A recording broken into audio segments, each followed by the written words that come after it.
ಬಿಡು ಮುಂದೆ ಮಾಲಾಶ್ರೀ ಅವರು ಈಗ ಸದ್ಯಕ್ಕೆ ತುಂಬಾ ಚೆನ್ನಾಗಿ ಮಿಂಚುತ್ತಿದ್ದಾರೆ. ಜೋಡಿ ನಂಬರ್ 1 ರಿಯಾಲಿಟಿ ಶೋ ನೋಡಿದ್ರೆ ನಿಮ್ಗೆ ಗೊತ್ತೇ ಇರುತ್ತೆ. ಬಾಳು ಮತ್ತೆ ಮಾಲಾಶ್ರೀ ಅವರು ಗೆಲ್ಲಬೇಕು ಅಂತ ಜನರು ಆಸೆ ಪಡ್ತಾ ಇದ್ದಾರೆ. ಈಗಾಗಲೇ ಏನೋ ವೋಟಿಂಗ್ಸ್ ಗಳು ಸಹ ಓಪನ್ ಆಗಿರುವಂತದ್ದು ತಾವೆಲ್ಲರೂ ಕೂಡ ನೋಡಬಹುದು. ನಿಮ್ಮ ಫೇವರೇಟ್ ಕಂಟೆಸ್ಟೆಂಟ್ಸ್ ಗಳಿಗೆ ವೋಟ್ ಹಾಕಬಹುದು. ಉತ್ತರ ಕರ್ನಾಟಕದ ಪ್ರತಿಭೆ ಫಿನಾಲೆಗೆ ಬರಬೇಕು ಅಂತ ಜನರು ಆಸೆ ಪಡ್ತಾ ಇದ್ದಾರೆ. ನೋಡೋಣ ನಿಜವಾಗ್ಲೂ ಕೂಡ ಇವರು ಗೆಲ್ತಾರೆ ಏನ್ ಕಥೆ ಆಗತ್ತೆ ಅಂತ.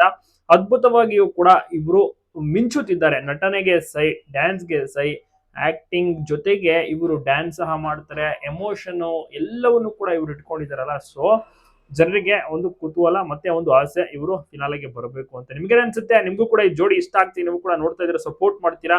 ಅಲ್ಲದೆ ಇವರು ಆಲ್ಬಮ್ ಸಾಂಗ್ ಗಳನ್ನು ಕೂಡ ಮಾಡ್ತಾರೆ. ಇತ್ತೀಚೆಗಷ್ಟೇ ಹೇಳೋದು ಜರ ತಿಳ್ಕೊ ಅಂತ ಒಂದು ಸಾಂಗ್ ಮಾಡಿರೋದು ತುಂಬಾ ಚೆನ್ನಾಗಿ ಮೂಡಿ ಬಂದಿದೆ. ಈ ಮೂರು ಜನನೇ ಆಕ್ಟ್ ಮಾಡಿರೋದು ಬಾಳು ಬೆಳಗುಂದಿ, ಮಾಲಾಶ್ರೀ ಅವರ ಜೊತೆಗೆ ಮಗ ಭಗತ್.